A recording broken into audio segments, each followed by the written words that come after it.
Happy belated Pokemon Day. It's the 30th anniversary. It's been a few weeks since Pokemon Wind and Waves got announced. So to celebrate, we're discussing Pokemon Adventures Volume 1. Specifically, now normally we do arc reviews, Tom, right? And he's got the, and if you want to turn that to the side, you actually, it's quite a bit thicker because yours has the first 3 volumes in it. Now, I wanted to discuss Pokemon Adventures. This is one of my childhood manga. In fact, this copy I'm holding right here is the copy I've had since I was a kid.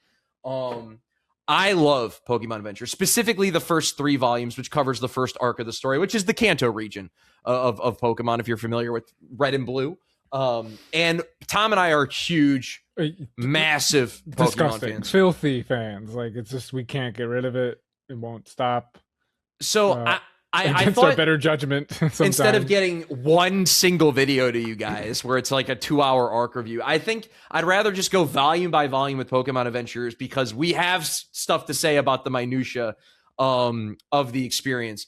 Tom, you were not familiar with this series when I've never read this, and you know what's funny? Like, growing up, there was nothing I cared about more in the world than Pokemon. Like, this is all I cared about. I just played, and I brought the props here. Peep the Emerald, peep the amiibo in the top left corner too. The amiibo, oh yeah, the Pokemon amiibo. I lived and breathed the series, but it was games only. Really, I you weren't into the anime at all. A little bit. It was just hard to catch WB. Saturday morning, that was the only time and it was always like a repeat or like there's so much filler. It was hard for me to, I didn't quite understand anime too, so like I didn't really realize how it worked. They're not written the same way as like regular cartoons, but the manga, obviously I'd seen a lot of anime. The manga, like in the years of my life since, I may have seen a screenshot of a panel or two of like, look how weird this is, throughout, like on the old days of Twitter or something. But really, I'm going in as blind as can be, which is kind of fun to unearth a new 90s nostalgia Pokemon thing this late into the game. So I went in very excited. That's why I just went on faith alone and got these new collector's editions from Viz. That they're very nice. So I was like, let's give it the proper treatment. I want to hear your first impressions since you're brand new. I told you that it's probably my favorite take on like the Pokemon universe outside of the games. Did you feel similar? Similarly? In the research, I think I found like Satoshi Tajiri somewhere said this is like the closest incarnation of what I imagined Pokemon world to be like. So I went in like oh, that's interesting. Like this, the way that the world is actually depicted here is most aligned to his imagination. Well, first off, it's somewhat similar to the anime beats, right? There are some mirroring, but then you learn like the red in this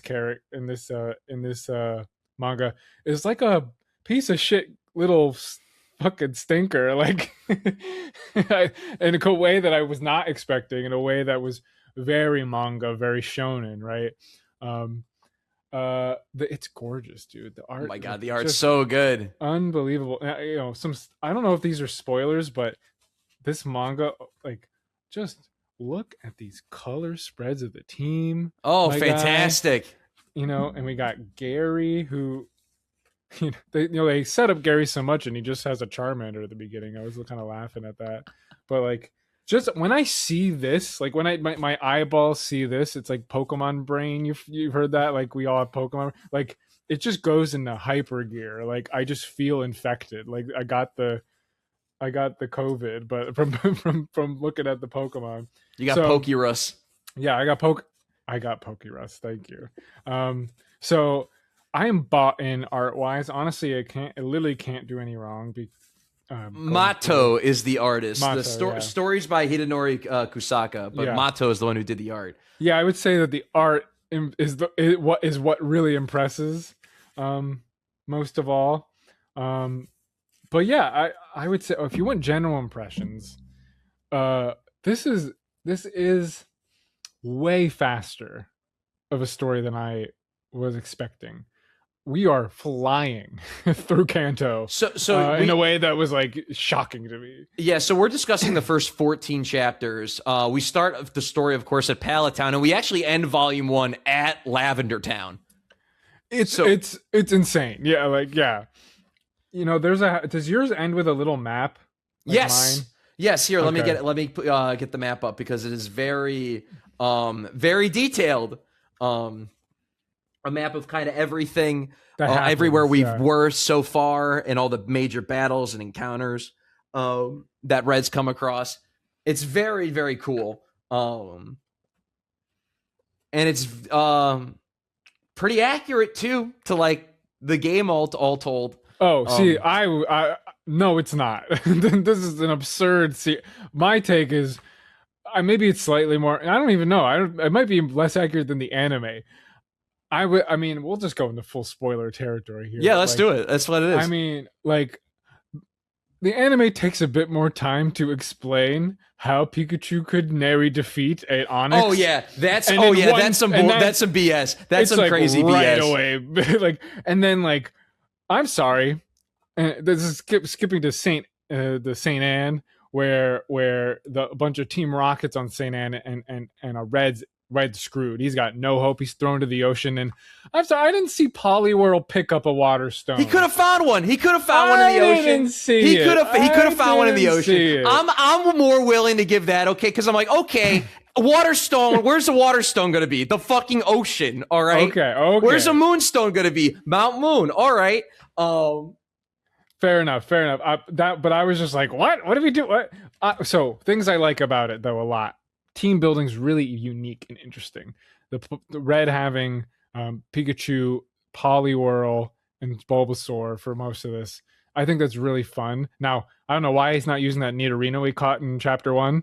Where did he go? I don't know why he's not using the Nidorino. I don't know why he's not using that fucking Gyarados he caught. I don't know where's the Fearow? Where's the Fearow? Oh, did he catch the Fearow that was with Bill? He got the Fearow, and then Bill put it in his PC, basically. He plucked it and put it in his PC. Bill's a little freak in this one too. Yeah, Bill comes a Rattata instead of a Clefairy. Big pet peeve right away in this. They gave Bill the country accent. This is all over the place, Sam. This is a disaster. The thickest drawl you'll ever read. So hard to read, Bill. He comes off like a doofus loser. I'm like, Bill, snap out of it, my guy. Like, I could not deal with Bill's dialogue. I'm like, who is this guy? That was a struggle for me, I must admit. It's got that thick country localization, yeah. Oh my gosh. Terrible. What I mean, like so we meet Brock, right? Very quickly. Again, we meet Gary first. Gary's like built up as like really strong, and then he's like only as a Charmander, and you're like, wait a second, blue. He's blue. It's blue. Oh yeah, you're right. I don't want to get any comments. Comments. I appreciate it. Thank you. Professor Oak's very similar, I think, than what we're used to. Blue's very similar to what we're used to.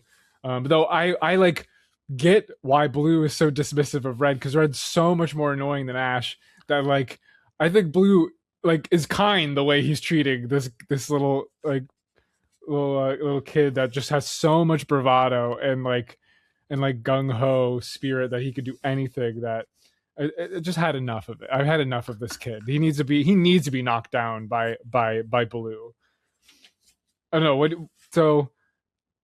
What's your impression of these characters? Yeah, so one thing, especially comparing like Red to Ash, because we start when we start with Ash's journey. Ash does start from zero, from flat zero, no Pokemon experience, which is whatsoever. Not the case here. No, not the case. He's had Poliwhirl, formerly Poliwag, since he was a kid.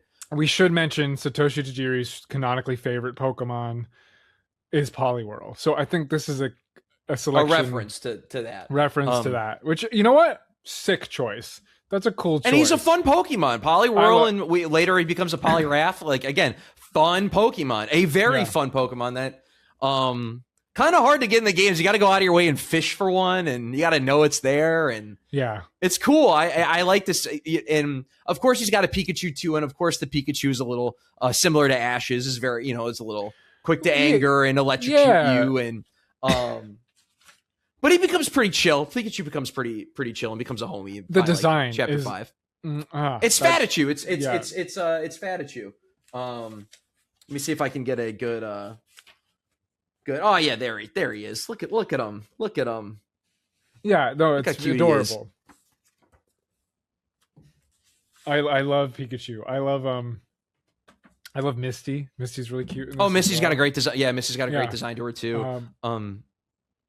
Misty kind of joins early as well in Pewter City, runs into a Gyarados who's just walking around Mount Moon area.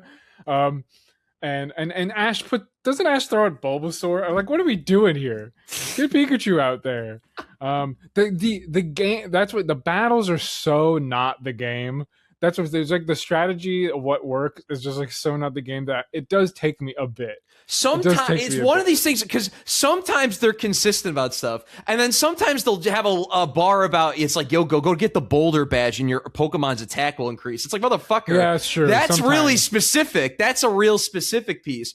Yeah, and we got Koga in Mount Moon as like Team Rocket. Yeah, he's one of Team Rocket's elite aces. And then the fan club. The Pokemon did like fan those club references to the fan club being like major characters in Vermilion, where like their Pokemon are slowly getting stolen and sent on Saint Anne. And I like recontextualizing Saint Anne as like this smuggling like Pokemon slave trade ship that Red sneaks onto, but like Lieutenant Surge is on there too, right? Lieutenant Surge is going on there, and I sorry, we might be getting into some spoilers for like a little later on. I'm pretty sure it's established Lieutenant Surge is also a member of Team Rocket or is involved with them. You know what's funny? The anime Lieutenant Surge is also like a maniac. I remember that episode. Like, I don't know if you remember where your way you're introduced to Lieutenant Surge is Pokemon being like gurneyed into a Pokemon Center, all like just completely battered and bruised and like on near death, like life support.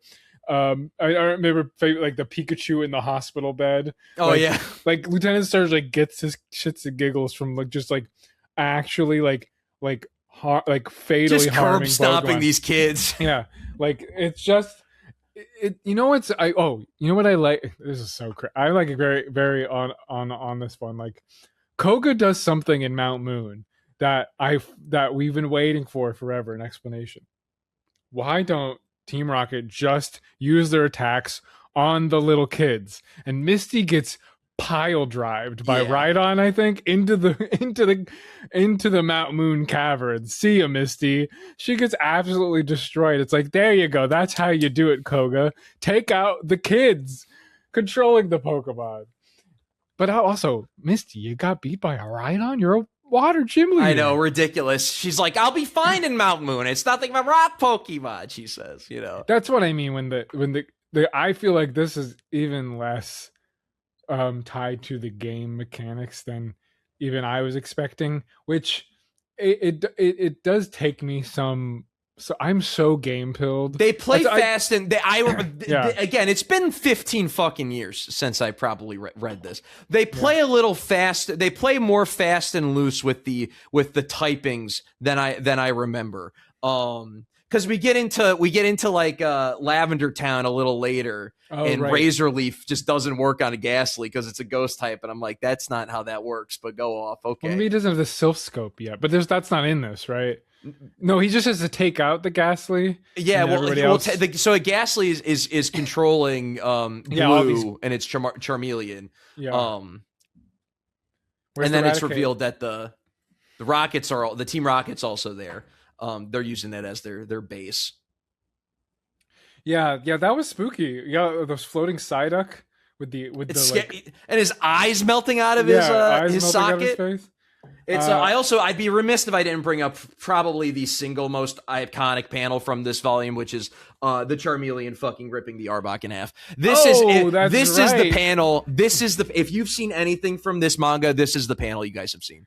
The Arbok being literally sliced and diced. It's fucking crazy. It's pretty shocking, especially if you're mainly just familiar with the anime, how pretty beat up some of the creatures in Pokemon getting this. Misty is all like fucking beat up and is all beat up and like straight up bloody. Yeah, and then sometimes it just like there's one story where like Ike, why did I say Ike? Red is just goes like on a bike race. Yeah. Like so there's also I know there's the cycling road, but I don't know if that was actually cycling road or not. No, but it's so again, the math makes there's a vacillation. It makes but geographically though, I want to go back to this point. Geography, the map is on it, dude. With. The map is accurate. The map is accurate. Because he goes from Vermilion, after that is the bike race. The bike race goes to the right and up, which takes you to through where like you catch Hypno and past Diglett Cave and all that. Route 14, I think it is. Or 24 or whatever. And then there's the Snorlax that blocks your path on the right side. He wakes up the Snorlax. And then he wakes it up and chases that, and then the race ends, and then the next chapter starts and he's in Lavender Town. So that's geographically where it should be. Oh, I have no problems with the geography. You're right. The locales are very, very accurate. I mean, and Kanto means a lot to me, Sam. Kanto's the one. I mean, when I grew up, the game I got first that was like mine was Fire Red. So I spent the most time in Kanto for sure. It's the canonical region. When I think Pokemon in my head, I'm thinking of Kanto. It's probably the anime I've watched the most of. It's just like the first part is like very important. And with this manga, we don't plan to read the whole Pokemon manga. I'm thinking through Gen 2. That's my take on it. And honestly, even if we get that far, I really just wanted to cover the first 3 volumes, which is Kanto. So we're promising Kanto. We're promising at least the first 3 volumes. And then if you guys like it, and you guys want us to, because I'll just say this: the next 4 volumes, volumes 4 through 7. Is fucking nuts. It's just it's crazy. I know what happens in it. I have not personally read it, but I know some of the beat for beat stuff. It's crazy. It's fucking insane. We'll just do a top 10 craziest moments moments in the Pokemon Yellow arc. Yeah. Well, so one thing I like is the variety of the Pokemon you're seeing and you're seeing a lot of things out of order. You're seeing we see a Kangaskhan in like chapter 5 or 6, which is fun. Yeah, like you really do see a lot of the decks. Like like even just on the like Lieutenant Surge has an Electabuzz. Like very fun. You're not so constrained by like a difficulty curve that you kind of just get to like you're kind of a good experience all of it. And I even love. I wanted to point out this. I really liked this panel when I was reading. This panel has a Zubat in it. It's got a Diglett in it. It's got a Geodude in it.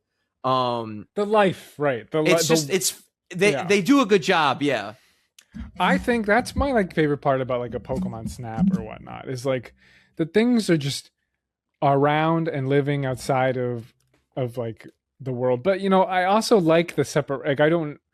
I'm me famously. I don't like the open world. I miss random encounters.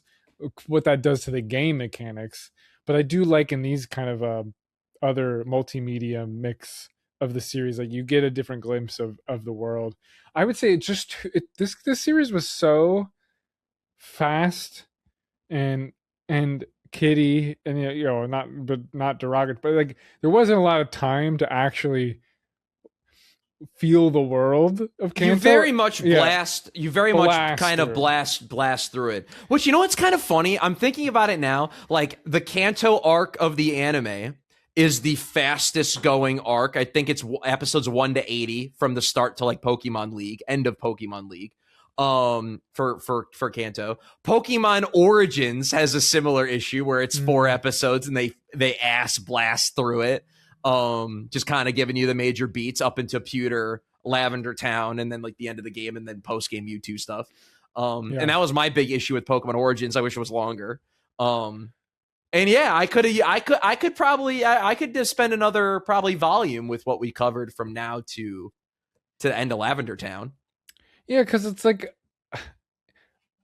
instead of giving me a new perspective completely all the time, it's almost so referential and fleeting that the game gives you a better feel of these towns than in this manga, which is that that is a little unfortunate that I'm not getting. You're really good in just the fights and the wacky, silly humor, um, and seeing Pokemon and the art, but you're not getting like I think like a different, more embodied or interesting view of Kanto in here. Yeah, I would agree with that, because I'd say like the two moments I think we have brought up the Pokemon Club, which I think is a lot. I think yes, you more get fleshed more out that. in this, Yes. where they're kind of they're kind of forgettable in the actual original game. And then I like to in Lavender Town. Just due to the ghost, it's kind of established that the townsfolk are very off-putting to. They don't trust one another. They don't really speak to one another. They're not really friendly, especially to outsiders, except for Mr. Fuji, who we meet. I appreciated that little characterization that we get in chapters like 13 and 14 for Lavender Town. But yeah, right. Like we just we don't really know anything that's going on in Viridian or Pewter or Cerulean. And part of this because Red's just a maniac. He just doesn't chill for 1 millisecond. I think what I'm going to take most is I think this is a very inspiring for team building purposes of like the teams are just interesting. People, the way that these teams get built on each, like I just think it's Pokemon you don't normally see together. And the starters are obviously prominent, but they're not like the games. The starters are everything. I mean, because technically Red starter is Poliwag. We get a little backstory on. We get a little backstory. He was a Poliwag, and then he sort of kind of was out of commission or fell in the ocean, and Poliwag evolved to Poliwhirl to like save him. Right, and I as much as I made Where's the Water Stone, my call for the Water Stone, I need to see it. I do really like that the bond that is deepest in this series is between the main character and Poliwrath. Like I appreciate. I don't, and you know what it makes me want to do? Use a Poliwrath on a team. Like I have this like, when's the last time I've used Poliwrath? Never. I'll tell you mine. Never. And now it's like, why not? I think he's kind of funny. He's got like the he's kind of cute and big, and he's cute and cool. It's a good mix. I'll find a cool screen of him. Yeah, look at him. Yeah, and it's like I want to use that guy. I want to use this frog guy, and that is, I think that is something I really like, is like the unorthodox, because Ash, it's starter heavy. Obviously, it's the first 3 gens very starter heavy. Yeah. And Pikachu heavy. Pikachu dominates. Pikachu's obviously in this a lot, but it doesn't dominate. Yeah, Pikachu's not dominating. When we get to the later arcs. Okay, I'm sure, but doesn't he even leave Pikachu behind? Yeah, he leaves it with the Pokemon fan club to go do the SS shit. Pikachu, you stay here. I don't want to fight with you. Get out of here. Okay, we have to talk about the mechanics of the Pokeball.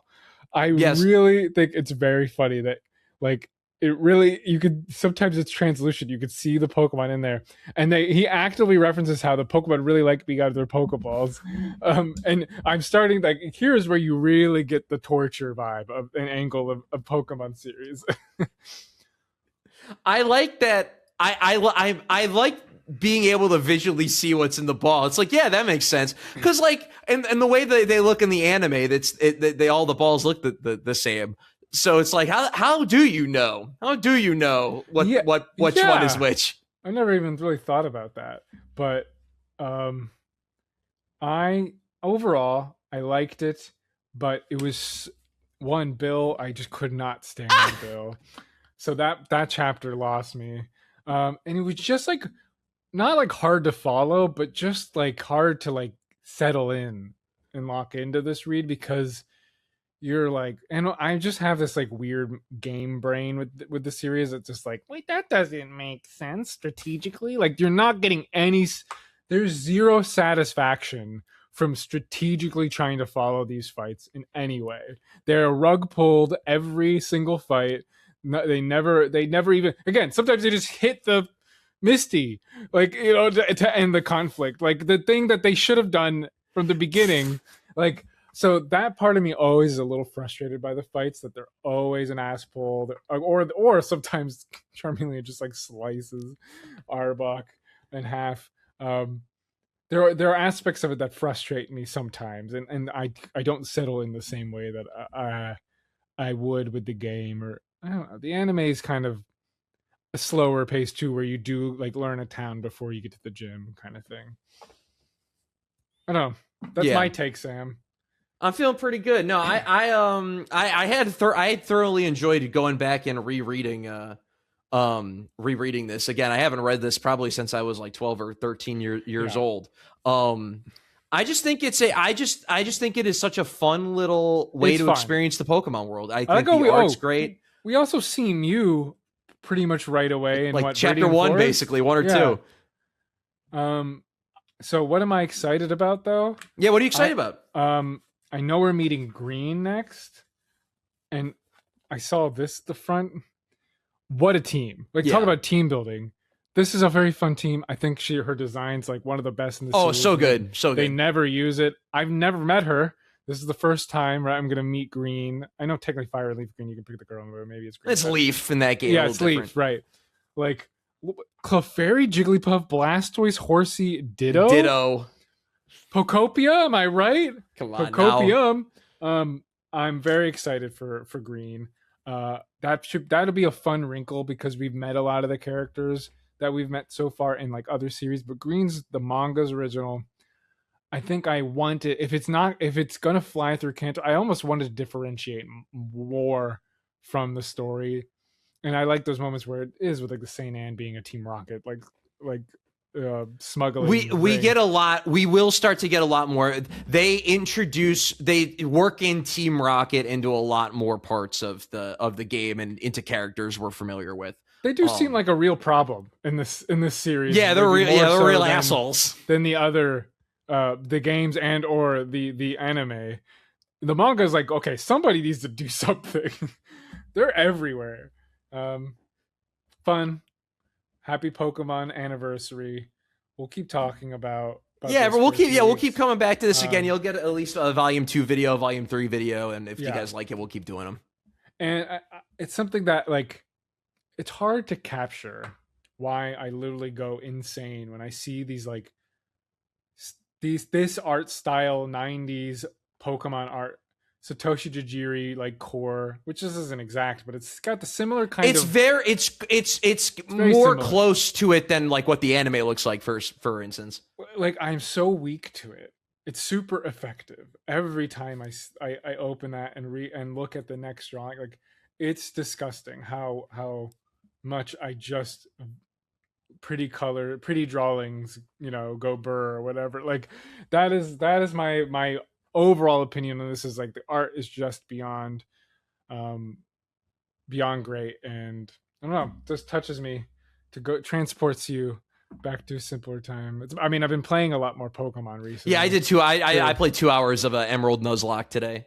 And by the way, I want to just let everyone know I'm naming all my Pokemon after Shonen Jump series just for this time around. That's fun. R.I.P. Kill Blue, the Meryl died against Roxanne today, but hey, you got Roxanne's tougher than you think. That nose pass. Well, it's my own fault. Shouldn't have went in at level 10. Got water gun. I was like, good enough.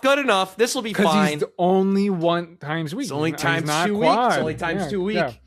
So that's good Roxanne design there. Yeah. I don't know.